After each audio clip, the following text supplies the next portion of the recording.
लीलावती देवी महिला महाविद्यालय के ऑनलाइन एजुकेशन में आपका स्वागत है। हम लोग पढ़ रहे हैं डीएलएड चतुर्थ सेमेस्टर प्रश्न पत्र शैक्षिक प्रबंधन एवं प्रशासन, जिसमें हम लोग पढ़ रहे हैं अध्याय 3 भौतिक संसाधनों का प्रबंधन। पिछली क्लास में हम लोग पढ़ रहे थे विद्यालय भवन, जिसमें आज हमें देखना है विद्यालय निर्माण के आवश्यक तथ्य। विद्यालय निर्माण कैसे कराया जाए, कहाँ कराया जाए, किस प्रकार से कराया जाए, यह प्रत्येक संस्थापक के लिए विचारणीय प्रश्न है कि किस प्रकार से किन किन बातों को ध्यान में रखकर विद्यालय निर्माण किया जाए। विद्यालय निर्माण करते समय दो बातों पर विशेष रूप से ध्यान रखा जाना चाहिए। पहला है नंबर 1 स्थिति। विद्यालय निर्माण करने से पहले यह भली भांति से निर्णय कर लेना चाहिए कि विद्यालय की स्थिति कैसी होनी चाहिए, कहाँ पर होना चाहिए और किस प्रकार की उसकी योजना का निर्माण हो। यदि हम स्थिति की बात करें तो सबसे पहले हमें यह देख लेना चाहिए कि विद्यालय का हम निर्माण जहाँ पर कर रहे हैं वह स्थानीय आवश्यकताओं और शैक्षिक परिवेश के लिए सही है या नहीं। दूसरी चीज, जिस स्थान का हम चुनाव कर रहे हैं विद्यालय निर्माण के लिए, वह स्थान नदी, नाले या तालाब के आसपास तो नहीं है। तीसरी बात, वह स्थान किसी औद्योगिक कारखाने या सिनेमा घर आदि के पास तो नहीं है। दूसरी चीज, विद्यालय निर्माण के समय विद्यालय स्थान चुनाव के समय देखना चाहिए कि विद्यालय का जो क्षेत्र हो वह नगर के कोलाहल से दूर हो, किंतु इतना भी दूर ना हो कि वहां पर छात्रों की पहुंच ना हो सके। साथ ही जिस स्थान का चुनाव किया जाए वह स्थान ऊंचाई पर होना चाहिए, अर्थात बरसात आदि में वहां पर पानी ना भर जाए। साथ ही ऐसे स्थान का चुनाव करना चाहिए जहां पर मीठे पानी की उपयुक्त व्यवस्था हो और आवागमन सुलभ हो। दूसरी बात होती है भवन। भौतिक संसाधन के रूप में भवन का महत्वपूर्ण स्थान है, क्योंकि भवन ही छात्रों को शिक्षण अधिगम में अहम भूमिका निभाता है। भवन निर्माण के समय यह विशेष रूप से ध्यान देना चाहिए कि उसमें पर्याप्त प्रकाश, वायु और पर्याप्त फर्नीचर की व्यवस्था हो। किसी भी प्रकार से छात्रों को वहां पर सफोकेशन ना हो। दूसरी चीज, विद्यालय भवन में प्रत्येक साज सज्जा से संबंधित वस्तुएं हों और विद्यालय का जो वातावरण हो वह शांतिपूर्ण हो तथा विद्यालय का ढांचा आधारभूत हो, अर्थात आवश्यकता पड़ने पर वहां पर और निर्माण किया जा सके। इसके बाद है विद्यालय भवन की योजनाएं। यदि विद्यालय भवन की योजनाओं की बात करें तो 1986 की राष्ट्रीय शिक्षा नीति में उल्लेख किया गया था कि आज ज्यादातर जो विद्यालय हैं वहां पर पर्याप्त ना अध्यापक हैं, ना वहां पर टाट पट्टी की व्यवस्था है, ना वहां पर कक्ष है और ना ही वहां पर किसी प्रकार की पेयजल आदि की व्यवस्था है। इसलिए यह ध्यान देना चाहिए कि ज्यादा से ज्यादा विद्यालयों की स्थापना हो जाए, वहां पर भौतिक संसाधन उपलब्ध हो जाएं और प्रत्येक विद्यालयों में शिक्षकों की भी व्यवस्था की जा सके। इसके लिए विभिन्न प्रकार की योजनाएं बनाई जा रही हैं और उस पर कार्य किया जा रहा है। इसके बाद है भवन निर्माण प्रकार तथा रखरखाव। भवन निर्माण के समय या भवन के प्रकार कौन कौन से हैं या किस प्रकार से उसका रखरखाव किया जाना चाहिए। तो आप सभी जानते हैं कि विद्यालय भवन के निर्माण के समय विशेष रूप से ये ध्यान देना चाहिए कि विद्यालय भवन प्रकाश युक्त हो, हवा युक्त हो और जिस क्षेत्र में हो वहां पर स्वच्छता आदि का पर्याप्त प्रबंध किया गया हो, अर्थात वह नदी, नाले या किसी कस्बे के किनारे ना हो, वह ऐसे वातावरण में हो जो कोलाहल से दूर हो। दूसरी चीज, भवन निर्माण करते समय विशेष रूप से ध्यान देना चाहिए कि भवन का निर्माण स्थायी होना चाहिए, उसकी जो है बुनियादी ढांचा मजबूत होना चाहिए। अब हम उसके प्रकार और रखरखाव की बात करें तो विद्यालय में विभिन्न प्रकार के कक्ष होते हैं, जिन पर हम देखेंगे। सबसे पहले है विज्ञान कक्ष। विज्ञान कक्ष की बात करें तो विज्ञान कक्ष लगभग 30x40 के आकार का होना चाहिए। यह विद्यालय के किसी एक कोने में होना चाहिए ताकि वहां प्रयोग आदि करते समय निकलने वाली विषैली गैसें आसानी से बाहर निकल जाएं। साथ ही वहां यदि आग वगैरह कुछ दुर्घटना घटती है तो उससे पूरा विद्यालय प्रभावित ना हो। दूसरा है गृह विज्ञान कक्ष। जिन विद्यालयों में गृह विज्ञान की मान्यता है वहां पर बालिकाओं के लिए गृह विज्ञान कक्ष की व्यवस्था की जानी चाहिए, जहां पर बालिकाएं सिलाई, कढ़ाई, धुलाई और पाक शास्त्र आदि में कार्य करके निपुण हो सके। यदि उनको एक अतिरिक्त कक्ष दिया जाता है जहां पर एक पर्याप्त साधन उपलब्ध होते हैं तो वह उनके कौशलों में निखार होता है और वह गृह विज्ञान को अच्छे से समझ पाती है। इसके बाद है भूगोल कक्ष। भूगोल के छात्रों के लिए भूगोल कक्ष के लिए एक अतिरिक्त कक्ष की जरूरत होती है, जहां पर वह विभिन्न प्रकार के प्रयोगात्मक कार्य करते हैं। भूगोल कक्ष में ग्लोब, प्रोजेक्टर आदि विभिन्न प्रकार के यंत्र होने चाहिए, जिससे वह पैमाना आदि कर सकें और विभिन्न प्रकार के निरीक्षण कार्य कर सकें। इसके बाद है प्रधानाध्यापक कक्ष। विद्यालय भवन निर्माण करते समय प्रधानाध्यापक कक्ष पर विशेष ध्यान दिया जाना चाहिए, क्योंकि प्रधानाध्यापक कक्ष विद्यालय का केंद्र बिंदु है। यह ऐसे स्थान पर होना चाहिए जहां से पूरे विद्यालय का अवलोकन आसानी से किया जा सके, अर्थात इसका निर्माण केंद्र में होना चाहिए। साथ ही प्रधानाध्यापक कक्ष में उसके कुछ कुर्सियां भी अतिरिक्त हों, जिससे आसानी से वहां पर बैठने की व्यवस्था हो जाए और यदि कोई आगंतुक आता है विद्यालय में तो वह आसानी से प्रधानाध्यापक से मिल सके। इसलिए प्रधानाध्यापक कक्ष का निर्माण करते समय ये विशेष रूप से ध्यान देना चाहिए कि पूरे विद्यालय पर नियंत्रण प्रधानाध्यापक कक्ष से ही होता है, इसलिए वह केंद्र में होना चाहिए जहां से पूरे विद्यालय की पूरी तरह से निरीक्षण हो सके। इसके बाद है मुख्य कार्यालय। मुख्य कार्यालय प्रधानाध्यापक कक्ष के से सटा होना चाहिए, बगल में होना चाहिए। वहां पर मुख्य कार्यालय में हो लगभग कम से कम 2 कमरे हों तो ज्यादा अच्छा हो, जहां पर प्रशासनिक कार्य और विभिन्न प्रकार के अभिलेखों का रखरखाव हो सके। इसके बाद है शिक्षक वर्ग कक्ष। शिक्षक वर्ग के लिए अलग से कक्ष की व्यवस्था होनी चाहिए, जहां पर पर्याप्त बैठने की व्यवस्था हो और उनके लिए अलग से अलमारियों की व्यवस्था हो, जहां पर वे अपनी पुस्तकें रख सकें और अपने शिक्षण का कार्य कर सकें और संसाधन भी उनके पास उपलब्ध होने चाहिए। इसके बाद है सभागार।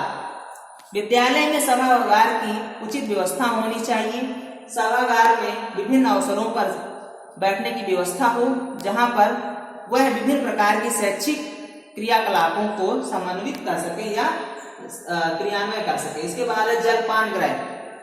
विद्यालय में सबके लिए जलपान गृह की व्यवस्था भी होनी चाहिए, ताकि लंच के समय में सभी वहां पर एकत्र हों और आसानी से जलपान आदि कर सकें। इसके बाद है विद्यालय छात्रावास भवन। विद्यालय छात्रावास भवन की बात करें तो विद्यालय के पास ही छात्रावास का निर्माण होना चाहिए। साथ ही विद्यालय छात्रावास में पर्याप्त कमरों की व्यवस्था होनी चाहिए, जहां पर छात्र आसानी से सुलभता के साथ रह सकें, वहां पर किसी प्रकार से छात्रों को कठिनाई ना हो। छात्रावास के निर्माण के समय विशेष रूप से ध्यान दिया जाए कि छात्रावास विद्यालय के बगल में ही हो, ताकि वहां से आने जाने में छात्रों को किसी प्रकार की कठिनाई ना हो सके। अब हम देखेंगे विद्यालय छात्रावास की स्थिति, भवन एवं साज सज्जा। विद्यालय छात्रावास की स्थिति की बात करें तो विद्यालय छात्रावास का जो वातावरण है वह शांतिपूर्ण होना चाहिए, कोलाहल से दूर होना चाहिए। भवन और साज सज्जा की बात करें तो छात्रावास में विभिन्न प्रकार के कक्ष मौजूद होने चाहिए। पहला है सामान्य कक्ष। छात्रावास में सामान्य कक्ष की व्यवस्था होनी चाहिए, ताकि वहां पर छात्र आसानी से बैठ सकें और रिलैक्स महसूस कर सकें। इसके बाद वाचनालय, छात्रावास में वाचनालय की व्यवस्था होनी चाहिए ताकि छात्र समय समय पर नई नई पुस्तकों का अध्ययन कर सकें। इसके बाद अतिथि कक्ष, छात्रावास में एक अतिथि कक्ष की व्यवस्था होनी चाहिए ताकि यदि किसी के पेरेंट्स अभिभावक आते हैं तो वह वहां पर अपने छात्र से मिल सके। इसके बाद डिस्पेंसरी, छात्रावास में डिस्पेंसरी की व्यवस्था होनी चाहिए क्योंकि प्राथमिक उपचार के लिए छात्रों को वहां से इलाज मिल सके, प्राथमिक उपचार वहां से दिया जा सके। इसके बाद है छात्रालयाध्यक्ष का कमरा, जो छात्रालय का अध्यक्ष है उसका कमरा केंद्र बिंदु में होना चाहिए। यदि वहां पर उनके पूरी आवास की व्यवस्था हो, स्थायी आवास हो तो बहुत ही अच्छा होगा ताकि किसी भी समय आवश्यकता पड़ने पर उनकी उपलब्धता हो सके। साथ ही छात्रालयाध्यक्ष का कमरा ऐसी जगह पर हो जहां पर पूरे छात्रावास का निरीक्षण आसानी से हो सके। इसके बाद है अन्य कक्ष, छात्रावास से संबंधित अन्य विभिन्न कार्य क्रियाकलापों के लिए अन्य कक्षों का भी निर्माण होना चाहिए जो भंडारण आदि के उपयोग में आते हैं। इसके बाद देखेंगे विद्यालय प्रयोगशाला भवन, प्रत्येक विद्यालय में विद्यालय प्रयोगशाला भवन की आवश्यकता होती है और विद्यालय प्रयोगशाला भवन के माध्यम से ही छात्र विभिन्न प्रकार के नए कार्यों को करके सीखते हैं।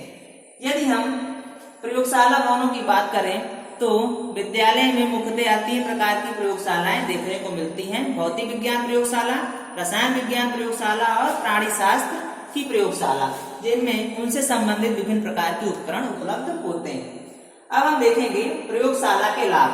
प्रयोगशाला के लाभ की बात करें तो सबसे पहले है व्यवहारिक शिक्षा। प्रयोगशाला में छात्रों को व्यवहारिक शिक्षा प्रदान की जाती है, अर्थात कक्षा में सैद्धांतिक शिक्षा प्रदान करने के बाद छात्रों को व्यवहारिक शिक्षा प्रयोगशाला में दी जाती है।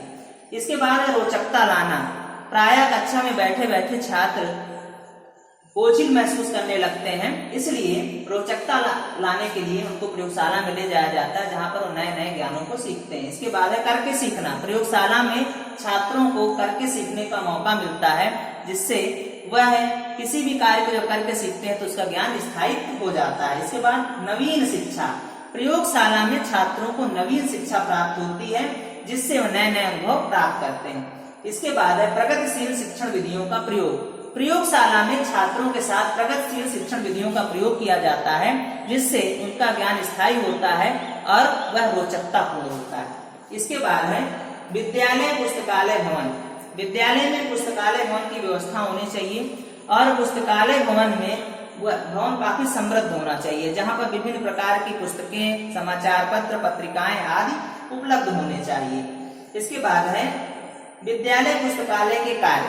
विद्यालय पुस्तकालय के कार्यों की बात करें तो विद्यालय पुस्तकालय छात्रों को ज्ञान अर्जन में महत्व प्रदान करता है, वह उन्हें नई नई सूचनाओं से अवगत कराता है, छात्रों को शांतिपूर्ण माहौल उपलब्ध कराता है जिससे उनके ज्ञान में वृद्धि होती है। इसके बाद है विद्यालय पुस्तकालय की स्थिति। यदि हम विद्यालय पुस्तकालय की स्थिति की बात करें तो विद्यालय का जो पुस्तकालय है वह काफी समृद्ध होना चाहिए, वहां का वातावरण समृद्ध होना चाहिए, प्रकाश युक्त होना चाहिए, पर्याप्त वायु की वहां पर पर्याप्त प्रकाश एवं वायु की व्यवस्था होनी चाहिए, साथ ही विभिन्न प्रकार की पुस्तकों, समाचार पत्रों, पत्रिकाओं आदि की व्यवस्था की गई हो, साथ ही वहां पर बैठने का उचित फर्नीचर हो, कोलाहल आदि से वह दूर हो, वहां पर पूरी तरह से शांति का माहौल हो, साथ ही लाइब्रेरी कार्ड और पुस्तकालय कार्ड आदि की व्यवस्था की गई हो जिससे जब छात्र वहां पर जाएं तो उस कार्ड के माध्यम से उन्हें पुस्तकें इशू हो सके। विभिन्न प्रकार के वहां पर रजिस्टरों का निर्माण किया जाए जिससे किसी प्रकार से पुस्तकों के लेन देन में किसी प्रकार की गड़बड़ी न हो, त्रुटियां न हो, इन विशेष बातों को ध्यान में रखना चाहिए। इसके बाद है पुस्तकालय के प्रकार। पुस्तकालय मुख्यतः 3 प्रकार के होते हैं, केंद्रीय पुस्तकालय, कक्षा पुस्तकालय और विषय पुस्तकालय। केंद्रीय पुस्तकालय विद्यालय का केंद्र बिंदु है जहां पर विभिन्न प्रकार की पुस्तकें, पत्र पत्रिकाएं, समाचार पत्र, मैगजीन आदि उपलब्ध होते हैं जो विभिन्न प्रकार के साहित्यों को अपने में संजोए होते हैं। दूसरा होता है कक्षा पुस्तकालय। कक्षा पुस्तकालय से आशय है उस कक्षा विशेष से संबंधित होता है जहां पर उस कक्षा से संबंधित विभिन्न प्रकार के पुस्तकों को संग्रहित किया गया होता है। उसके बाद विषय पुस्तकालय। विषय पुस्तकालय विषय संबंधित होते हैं, जहां पर किसी विषय विशेष से संबंधित पुस्तकों का संकलन किया गया होता है। इसके बाद है पुस्तकालय सुधार के उपाय। समय समय पर पुस्तकालय सुधार के निम्नलिखित उपायों को अपनाया जाता है, जिनके माध्यम से पुस्तकालयों को समृद्ध किया जा सके। इसके लिए अलग से आकर्षक भवन का निर्माण किया जाए, फर्नीचर की उपयुक्त व्यवस्था की जाए, पुस्तकालयों में बुक बैंक की स्थापना की जाए, पुस्तकालय में लाइब्रेरी कार्ड आदि की व्यवस्था की जानी चाहिए। इसके बाद है विद्यालय में खेल का मैदान। विद्यालय में खेल के मैदान का अपना अलग महत्व है। यदि विद्यालय में खेल का मैदान नहीं होगा तो छात्रों का उचित विकास संभव नहीं है, क्योंकि शारीरिक और मानसिक विकास के बिना सर्वांगीण विकास की कल्पना नहीं की जा सकती। इसलिए विद्यालय में खेल का मैदान पर्याप्त रूप से होना चाहिए, जहां पर विभिन्न प्रकार के खेलने के यंत्र उपलब्ध हों, जिससे छात्र का सर्वांगीण विकास हो सके। उसके बाद है विद्यालय फर्नीचर। यदि हम विद्यालय फर्नीचर की बात करें तो विद्यालय में फर्नीचरों की उपयुक्त व्यवस्था होनी चाहिए, जैसे कुर्सी, डेस्क, श्यामपट्ट, मेज, अलमारियां, बुलेटिन बोर्ड, स्टैंड, कूड़ेदान आदि की व्यवस्था हो, जिससे उनका उचित तरह से प्रयोग किया जा सके। इसके बाद है शैक्षिक उपकरण। विद्यालय में विभिन्न प्रकार के शैक्षिक उपकरणों की जरूरत होती है, जिससे शिक्षण अधिगम स्तर है उसे ऊपर उठाया जा सके और छात्रों को आसानी से सिखाया जा सके। जिसके लिए श्यामपट्ट, चार्ट, मॉडल, मानचित्र, रेखा चित्र, आकृतियां, ग्राफ, विज्ञान सामग्री, शिक्षण सामग्री आदि इसके अंतर्गत आते हैं। इसके बाद है विद्यालय साज सज्जा तथा स्वच्छता। विद्यालय साज सज्जा तथा स्वच्छता की पर्याप्त रूप से ध्यान देना चाहिए। विद्यालय का माहौल अच्छा बनाने के लिए, आकर्षित बनाने के लिए इस पर समय समय पर विशेष रूप से ध्यान दिया जाना चाहिए और योजनाएं बनानी चाहिए, ताकि विद्यालय का माहौल आकर्षक बना रहे। इसके बाद है शौचालय। शौचालय की व्यवस्था अत्यंत आवश्यक है। यह विद्यालय के किसी ऐसे स्थान पर होना चाहिए जो पूरी बिल्डिंग को प्रभावित ना कर रहा हो।